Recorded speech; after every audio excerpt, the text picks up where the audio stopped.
ng pagdiriwang ng pagdalaw ng tatlong Haring Mago kay Jesus. Oo, ngayon pinagdiriwang natin ang Three Kings Day kadalasan kung sa Europa o Latin America, habang El Dia de los Reyes naman ang tawag o pagkakaalam kung sa Espanya. Bakit kaya naging espesyal ang araw na to? Sa pagtatapos ng 12 araw ng Pasko ay darating ang isang araw na tinatawag na Epipanya, revelasyon o ang paglalahad ng Diyos sa mundo. Alam niyo ba kung sino-sino ang tatlong Haring Mago na bumisita sa bagong silang na sanggol? Ang tatlong Haring Mago ay nagmula sa silangan. Hindi naman po sila mga hari, sa halip sila ay mga pantas. Sila ay sina Gaspar, hari ng India, si Melchor, hari ng Persya, at si Baltasar, hari ng Arabia. Pumunta sila sa Jerusalem.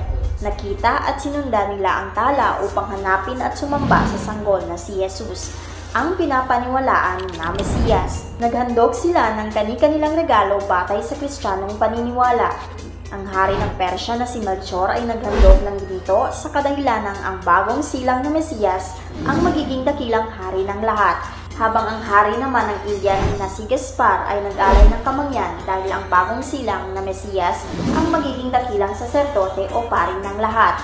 At si Baltasar naman na hari ng Arabia ay naghandog ng mira, sapagkat ang bagong silang na Mesiyas ay ang makaranas ng hirap para sa atin, ang ating magiging dakilang tagapagligtas. Bagamat marami pa tayong tanong o di alam tungkol sa pagdiriwang na ito, sa kabila ng lahat anumang kultura, relihiyon o paniniwala, ang selebrasyon ay isang patunay na nagbibigay na tunay na kahulugan.